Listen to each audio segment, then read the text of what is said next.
圖庫攝影公考的時候，作品總是被駁回怎麼辦？我經常會看評論區網友們留下來的照片，然後在其樓層下面給出對應的圖庫攝影的一些建議。那麼有朋友在看了我的回復之後，表示說有些困惑，什麼叫做可能過也可能不過？什麼叫做可能要看審核人員的心情？那麼本期我就想借這一次的機會跟大家聊一聊圖庫攝影作品審核的一些問題，以及我想出的一些對應辦法和腳本。話不多說，我們開始吧。我剛開始做圖庫攝影的時候，我也一直想搞清楚一個問題：那一些被駁回的照片到底真的是質量不行，還是說運氣不好碰上了比較嚴格的審核人員？如果是前者的話，那麼為什麼同一批內容中的其他作品，然後又可以成功的提交然後過審，但是被駁回的圖片卻顯示都是質量問題？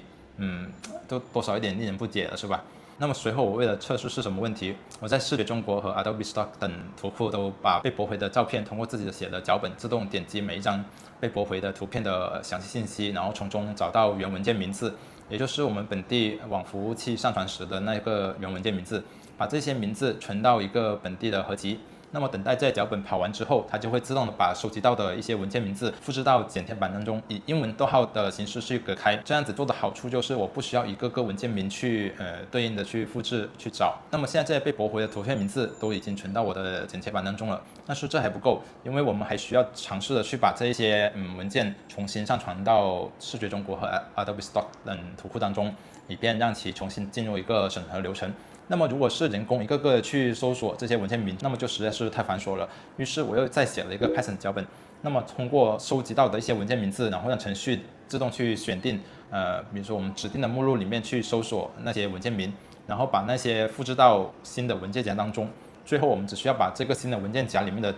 文件一次性上傳到圖庫當中就可以解決了。那麼至此，原本可能需要幾小時的繁瑣操作就被壓縮到了幾分鐘內就可以完成。我也通過這個過程中了解到，有一些作品之所以會被駁回，確實有很大幾率，是遇到了比較嚴格的審核人員，或者是其實壓根就不關審核人員的嚴格與否，可能單純的就只是說審核人員當天的那個心情可能不太好，導致說作品沒有被過審。那麼我為什麼會這麼說呢？因為我曾經也遇到過，我上傳了可能100張照片，然後呢一下子被全部駁回的情況，就沒有一張通過。在我確定了我上傳的圖片沒有任何的問題之後，我再一次用上面的方法重新提交了一次，結果就是絕大部分的照片都通過了審核。所以大家在遇到圖片審核被駁回的時候，也不需要說太過沮喪，可以通過我上面所說的方法，然後把駁回的作品再一次整理，然後通過上面的方法去上傳，可能會有非常不一樣的結果。不過需要注意的是，如果你剛入門圖庫攝影，那麼你可能對於這些圖庫的審核規則還不是說太了解，那麼有些圖片可能自己看的時候就會覺得很滿意，但甚至說可能覺得不獲個大獎都對不起自己的程度。但是不熟悉圖庫審核規則的話，大概率就是會被駁回的，無論是說提交多少次，恐怕結果都是一樣。希望大家可以理性的去對待這樣子的一個情況，可以先去看看我此前或者往後發布的一些圖庫攝影類的教程，粗略的就過一遍，然後可能會對工圖的效率會有一個比較好的提升。那麼本期的內容就到這裡了，希望對大家有所幫助，可以的話幫忙點個讚、轉發、關注，這會對我有非常大的幫助。在此也感謝幫忙支持的朋友們，謝謝大家。那麼我們下期再見吧。